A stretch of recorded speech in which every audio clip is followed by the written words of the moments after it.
Keys to the city, baby. When you see us, so you know you really viewing greatness in the making. Double up on facts we stating. Podcasting, cruise control, city, state, the nation. So what you saying, what we saying, prime information. Facts, keys to the city, we unlocking the statements. Streaming every Friday. Hello, everyone. We are back. Another edition of Keys to the City. I am the host, Trevor Keys, alongside the big brother, T3 Ted Keys. You can follow us on all social media platforms at Keys to the City. Ted, I can't remember the last time that I came into an Eastern Conference Finals where I was anxious. I was anticipating a legendary series, a classic series. If anything that we've seen in the first four games, it's been anything but that. The complete opposite of what we've seen in these first four games. Now, we're going to talk specifically today on just the Eastern Conference. I know people might be, well, what about the Western Conference Finals? Well, if you haven't watched, the Golden State Warriors are 48 minutes away from, once again, going back to the NBA Finals. So we'll see what happens tonight in Dallas, but Dallas has their hands full. We've seen a 3-1 comeback from a team playing the Warriors. Do we get 3-0? I doubt it. We'll see what happens. But right now, Golden State Warriors look like they will be going once again to an NBA Finals. This is all specifically based off of what's going on in the Eastern Conference, because these two teams, we think about how a couple of years ago in the bubble, it was a 6-game series, but there were some legendary moments. There were some legendary games, came down to the wire. Ted, I haven't seen that in the first four games. Now, I was live in one of these games. I seen it live firsthand of how this game played out and this series has played out. And I've stated that the Miami Heat, the winner of the series, is probably going to win the NBA title to me. But I did also say that the Boston Celtics, well, I would bet the house money on the Boston Celtics to win. I still feel that way. But I don't know how these rest of these three games are going to go, Ted. Because you look at how the first four have gone, straight up, turnovers, sloppiness, bad shooting. I don't know what to make. You can't. This series basically, well, we've seen everybody's talking, well, who has the edge? Who's going to happy Memorial Day, Tommy? What I was going to say also is how we really can't base off of who's the better team. It's pretty much a one-game basis, Ted. So when you look at these final three games, to you, who has the edge? I still think it's the Celtics. As you had stated in our previous shows, the Celtics have the best player in this argument in the Western Conference, and maybe Steph Curry is the best overall player. But Jason Tatum has really stepped his game up to an elite level. You know, we always knew he was a star. I think we're starting to see a superstar in the making. He is really the culmination of what Jason Tatum, what the Celtics wanted when they drafted him, and what he has become. You're seeing he is maturing in front of our faces by the day. Now, like you said, this series is so peculiar because each team in the four games, one of the teams has been up by at least 20 in all four games, and in two of them, one of the teams has been up by 30 plus points, which is remarkable because you're talking about the number 1 and 2 seeds. You would think that these teams would be evenly matched, which they are kind of evenly matched. Yes, the Celtics have a little bit more depth, but the Miami Heat were the number 1 seed for a reason. They were the best team throughout the season. They had Jimmy Butler's an all-star. Bam Adebayo is an all-star. Kyle Lowry is an all-star. Yes, they're a more veteran-laden team. But the reason why I chose, going back to the question, is why the Celtics is because they have more depth. We've seen this time in and time out that the Celtics find ways to win. They've found ways to win when Robert Williams was out last night. The defensive player of the year, Marcus Smart, was out. Didn't make a difference. Derek White scored 7 of the first 8 points for the Celtics. They went on a huge run in the first quarter. It was nothing like I've ever seen before. It was amazing. They missed their first 14 shots, the Miami Heat. But the Celtics have more depth, right? And I just want to make sure that I had this all correct. As much as they are banged up, the Heat are even more so banged up. I mean, you got Kyle Lowry still fighting through that left hamstring. Strauss is dealing with a hamstring. PJ Tucker, left knee irritation. We know Jimmy Butler, the last 2 series, has been dealing with knee inflammation. So the Heat are a little bit more beat up than the Celtics. And when you don't have the depth that the Celtics do, we're seeing the difference. But with that being said, the series is still 2-2. So what do we make of the next 3 games? I don't know. Are we going to see blowouts back and forth and then get to Game 7 and have a classic? I would say this: Jason Tatum's the best player still left on the court. Jimmy Butler is number 2. Bam Adebayo we saw when he plays like he did in Game 3, what a difference the Heat are. Yeah. I also think last night not having Tyler Hero, because the Heat don't have the shooters and the supporting cast like the Boston Celtics do, it makes a difference. It showed last night. Yeah. But I don't think Tyler Hero played last night that it was going to make a difference. The Celtics were still going to win. At one point in the first quarter or second quarter, they were up by 27 points. They pushed it to 32 points in the third quarter. And that's the thing. It's just remarkable, Trev, because like you said, you have two evenly matched up. And I told you before we did the show, I felt like this series in itself, hell with the Western Conference, we're not talking about that right now, brings me back to the old 90s series, Knicks, Bulls, Pacers. Yeah, and I just say that in that sense of the physicality, because every time you watch this game, it's these guys are grinding. There's guys on the floor. They're diving. There's injuries. Everything is – but then we're also seeing blowouts. So we haven't seen that classic game yet. Yep. It's still to be determined what we will see in Game 5. But right now, I would say the Celtics have the edge going into Game 5. And that's the thing when I say like this series is pretty much based off of a one game at a time, because game one, we're like, oh, well, it looks like the Miami Heat have the edge. Okay. Well, game two, well, it looks like the Boston Celtics have the edge because they're going back to Boston. Then you get game 3, and we saw how that transpired. Then we get game 4. You really just got to wait and see for this series, because right now it just doesn't make a hell of a lot of sense how this series is playing out. We've seen runs that we probably haven't seen in some time each game. Miami, the third quarter, we know what they did. They went on a 22-2 run in the game 1. Then the Celtics game 2, going a 24-3 run. Miami jumps out to a 39-18 lead in game 3. And then last night, the Miami Heat just didn't want, the ball did not want to go into the rim. It pretty much, you think about it, jumped out to an 18-1 lead.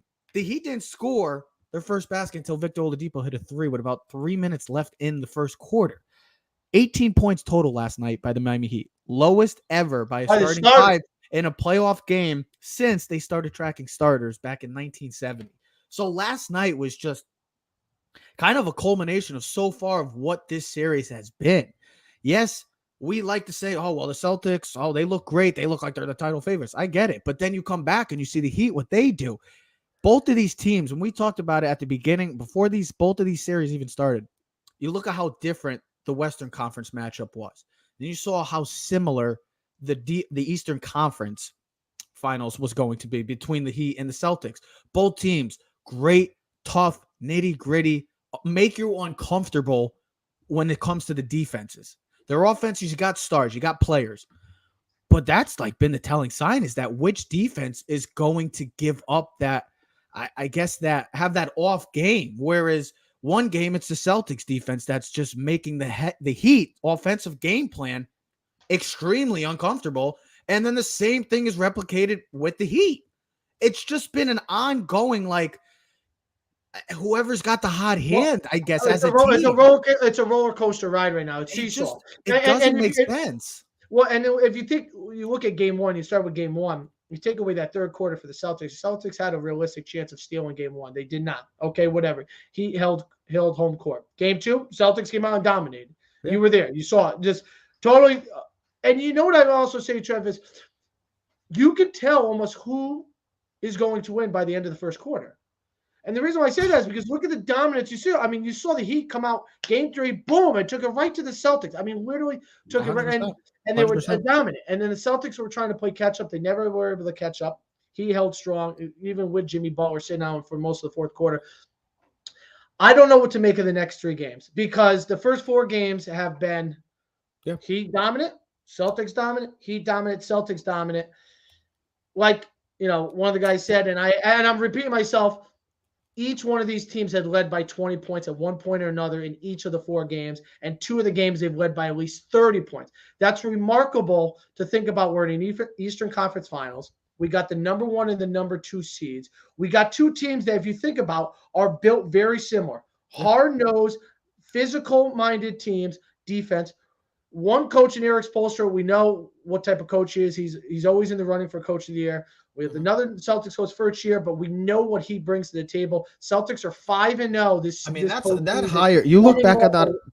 You look at coming that off a hire, loss. Brad Stevens with the hire of Amen Adoko. Well, and Brad Stevens has done his part. I I mean, know. Robert Williams being on the court for the Celtics is such a significant upgrade Yeah. because it allows Al Horford to body Bam Adebayo. It allows him to get out and stretch the floor. Robert Williams gives that protection in the paint. And listen, Al Horford's been an unsung hero in this playoffs. So you could say the playoffs because he really has. Even in the series before this, matching up against Giannis. That's what I'm saying. This entire playoffs, he's been like that. So what do we make of the next 3 games, right? What do we make of the next 3 games? Who's the healthiest, really? I mean, there's 1 day of rest between these 2 games, so it's not like you're getting much rest. The Heat will have the advantage of playing in the home court. We know what home court advantage does. What the series? Both teams have won on the road. Both teams have won one. I would say this. We'll go back to the original question. Who has the edge going into Game 5? It's got to be the Celtics because they have more depth. They have the better talented team, and they have the best player right now in the series. Listen, if Jimmy's fully healthy, maybe Jimmy's the best player on the court. But right now, Jason Tatum is the best player on this court, and he has proven it. But you know what? He did Game 3, though. He didn't really show up. So who shows up? What team? And that's another thing is that you've seen how this series is played out. Game 3, Jason Tatum had a stat line of 10 points, 3 of 14 shooting last night or the other night. Jimmy Butler had the same exact shooting line last night. And I know he's been dealing with injuries, and we talked about it. The names that have been dealing with the injury bug throughout this postseason for both teams. Jimmy has been, well, this started in this series with the knee inflammation. Marcus Smart has been dealing with an injury. Tyler Hero with the groin looks like, I don't know if he's going to be playing for the rest of the series because that's something you got to monitor. Jason Tatum had his stinger in Game 3. Lowry's been dealing with the lingering issue. And I think the biggest injury that it could impact the rest of this series and maybe the entire playoffs is Robert Williams. I watched him last night, man. That man is a difference maker. I know he doesn't bring the 7-foot like height, but he's got the we don't need to. He's got athletic. I know he's got the wingspan, he's got the length, and the thing is that we just talked about Bam Adebayo, how dominant he was in Game 3 and one of his better games in postseason history. Robert Williams was not there. Exactly. And when he played last night, you didn't see that same aggressiveness from Bam. So, and that's the same thing I also see with Jason Tatum. Now, don't get me wrong. Tatum has been delivering, but he's had moments where he has looked anemic. I noticed where he was getting guarded by Max Strus, Tyler Hero at times before. He's gone against weaker defenders where he takes advantage of them because he's a great offensive talent. But when he's getting guarded by PJ Tucker, it's a little different. It's kind of like how Bam is when Robert Williams. When Bam is going against a weaker defender like he was in Game 3, like maybe Horford at times, he takes advantage of it. But when he has a guy like Robert Williams and that presence that Robert Williams has brought to the Celtics, and if he could stay healthy, that's why one of the big reasons why I believe this team is still going to win this series and is still going to win the NBA championship. Because Robert Williams' impact, kind of like Draymond Green for Golden State in the sense of his defensive paralysis and his aggressiveness in the interior.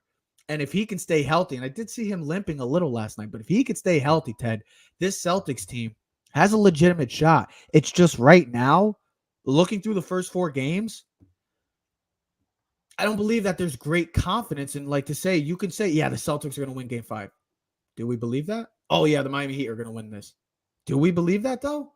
Like, that's the questions we have to ask ourselves about this series. Yes, there's still 3 games left. It's a 3-game series right now. Could be 2 games. We don't know how Game 5 is going to play out.